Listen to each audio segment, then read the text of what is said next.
รื่องมือตัวต่อไปก็จะเป็นเครื่องมือ Word Art เนาะเครื่องมือตัวนี้จะเป็นการ insert ตัวหนังสือที่ว่ามีสีสันเนาะให้เราเลือกเนาะเราสามารถเลือกสีสันตัวอื่นก็ได้ตามใจเรามักเนาะเลือกมาเขียนไว้มาเพื่อจะเป็นหัวข้อบ่ว่าเป็นอาร์ตที่ว่า เป็นอาร์ตที่ว่าเราจะมาใช้ประกอบในการพรีเซนต์ของเราเนาะตัวที่3รูปนี้ก็จะเป็นการ insert object หรือว่า insert สิ่งของเข้ามาในสไลด์ของเรานี่ตัวอย่างว่าข้าพเจ้ามีหลายอย่างที่ไป big match ก็คือการ insert รูปแต้มบอกอย่างนั้นนะ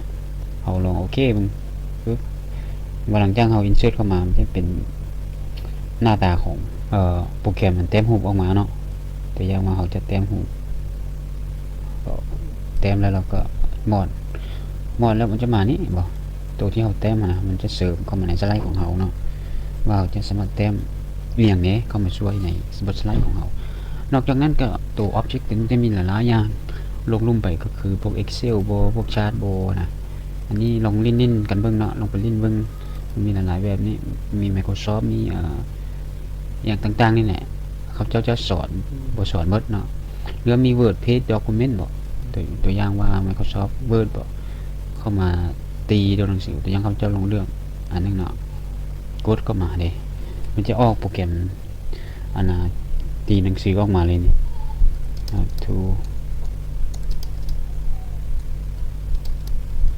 ตัวอย่างตีเข้าไปแล้วก็มอด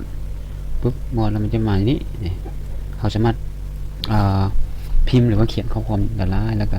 เอามาใช้ได้เนาะมันจะต่างกับ text box เนาะ text box มันจะเป็น text ที่เรา insert เข้ามาแล้วทีเลยแต่ตัวนี้จะเป็นการ insert word page ก็คือ insert ตัวบทข้อความบทเขียนของเราที่เราตกแต่งมีอย่างมีสีสันมีอย่างต่างๆนะเราก็ insert เข้ามานะ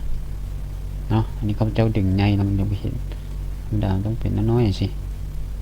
นี่เพราะว่ามันเป็น object เนี่ย object มันจะมันจะขยายมันได้หรือว่า